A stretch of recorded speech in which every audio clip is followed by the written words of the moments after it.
मोहोळ तालुक्यातील बेगमपूर येथील प्रज्योती प्रवीण मजगे हिच्या बेपत्ता प्रकरणात पोलिसांचा तपास अद्याप समाधानकारक नसल्याचा आरोप कुटुंबियांकडून करण्यात येत आहे। संबंधित मुलीला शेजारी राहणाऱ्या राजस्थानी कामगार मैपाल मोहनराम दुडी याने फूस लावून 4 महिन्यांपूर्वी पळवून नेल्याची तक्रार कामती पोलीस स्टेशन येथे 6 डिसेंबर 2025 रोजी दाखल करण्यात आली होती। तथापि एवढा कालावधी उलटूनही या प्रकरणाचा ठोस तपास झालेला दिसून येत नसल्याने कुटुंबियांमध्ये नाराजी व्यक्त होत आहे। मुलगी बेपत्ता झाल्यापासून तिची आई अनुराधा प्रवीण मजगे या मानसिक दृष्ट्या खचल्या असून त्या सतत पोलीस ठाणे तसेच पोलीस अधीक्षक कार्यालयात पाठपुरावा करत आहेत, मात्र अद्याप कोणतीही ठोस कारवाई झालेली नाही असा आरोप त्यांनी केला आहे। या पार्श्वभूमीवर संबंधित कुटुंबियांच्या वतीने पोलीस अधीक्षकांकडे निवेदन देण्यात आले असून प्रकरणात स्वतः लक्ष घालून तातडीने तपास पूर्ण करून मुलीचा शोध लावावा व तिला आईच्या ताब्यात द्यावे अशी मागणी करण्यात आली आहे। यावेळी मनसेचे जिल्हाध्यक्ष प्रशांत गिड्डे, विनायक महिंद्रकर, शहराध्यक्ष जैनुद्दीन शेख, राज्य उपाध्यक्ष अमर कुलकर्णी आदी पदाधिकारी उपस्थित होते। पोलीस प्रशासनाने या प्रकरणात गांभीर्याने लक्ष घालून तात्काळ कारवाई करावी अशी मागणी करण्यात आली आहे।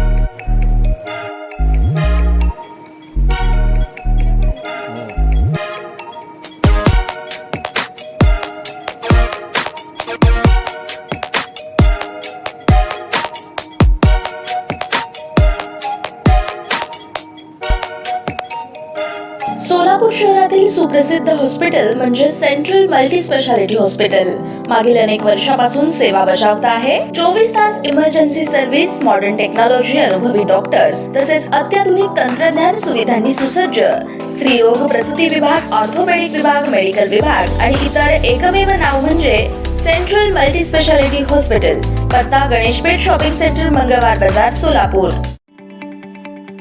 ताज्या बातम्या पाहण्यासाठी प्राईम महाराष्ट्र न्यूज चॅनलला सबस्क्राईब करा।